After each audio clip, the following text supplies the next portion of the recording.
Il était une fois, dans un village reculé d'Afrique, un puissant sorcier nommé Toi, tu iras. Toi, tu iras était respecté et craint de tous. On disait qu'il connaissait les secrets des esprits et qu'il pouvait voir l'avenir. Sa demeure, une grande case entourée de talismans et de statuettes mystiques, se trouvait au cœur de la forêt sacrée. Les villageois ne s'y aventuraient que pour des demandes urgentes, car chacun savait que le sorcier ne se dérangeait que pour des causes qui méritaient son pouvoir. Un matin, un vieil homme arriva au village en tenant la main d'un petit enfant. L'enfant avait un regard perçant, trop profond pour son âge. Ses vêtements étaient simples, mais propres, et il ne parlait pas. Personne ne savait d'où il venait. Le vieil homme affirma l'avoir trouvé au bord de la rivière, seul, regardant l'eau comme s'il comprenait ce qu'elle chuchotait. Intrigués et inquiets, les villageois décidèrent d'emmener l'enfant chez Toi, tu iras. « Ô grand sorcier, dis-nous qui est cet enfant ?» demanda le chef du village. Toi, tu iras observa longuement l'enfant en silence. Puis il ferma les yeux et murmura des incantations. Un vent léger se leva dans la case. Lorsqu'il rouvrit les yeux, il brillait d'une lueur étrange. « Cet enfant n'est pas un enfant ordinaire, » déclara-t-il d'une voix grave. Le silence tomba. « Il vient du royaume des esprits.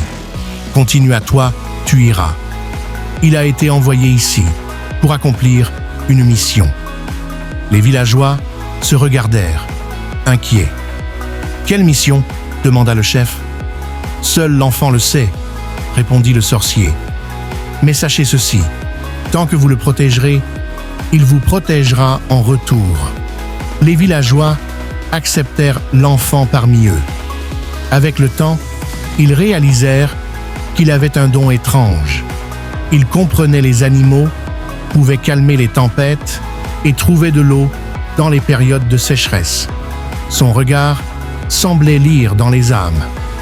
Un jour, une grande menace tomba sur le village. Des pillards, venus de loin, armés et sans pitié, décidèrent de s'emparer des récoltes et du bétail. Pris de panique, les villageois se tournèrent vers Toi, tu iras, et l'enfant mystérieux. Le sorcier hocha la tête et dit « C'est le moment. L'enfant va révéler son véritable pouvoir. » L'enfant s'avança au milieu du village. Il leva les bras vers le ciel et murmura des paroles dans une langue inconnue. Aussitôt, un vent violent souffla, soulevant un nuage de poussière qui aveugla les pillards. Les arbres tremblèrent et leurs racines sortirent du sol, formant un mur impénétrable autour du village. Pris de panique, les pillards s'enfuirent, croyant que les esprits protégeaient ce lieu. Depuis ce jour, le village vécut en paix. L'enfant grandit parmi eux, et bien qu'il ne révéla jamais complètement son secret, tout le monde savait qu'il était un don du ciel. Quant à Toi, tu iras, il souriait en silence, car il savait que le destin avait choisi cet enfant pour guider son peuple vers un avenir radieux. Si cette histoire t'intrigue, alors prouve-le. Mets un like, partage cette vidéo avec 10 de tes amis et surtout, abonne-toi en activant la cloche pour ne rien rater des prochaines histoires captivantes. Et toi, crois-tu que certains enfants sont envoyés par les esprits pour protéger l'humanité? Dis-moi en commentaire ce que tu en penses.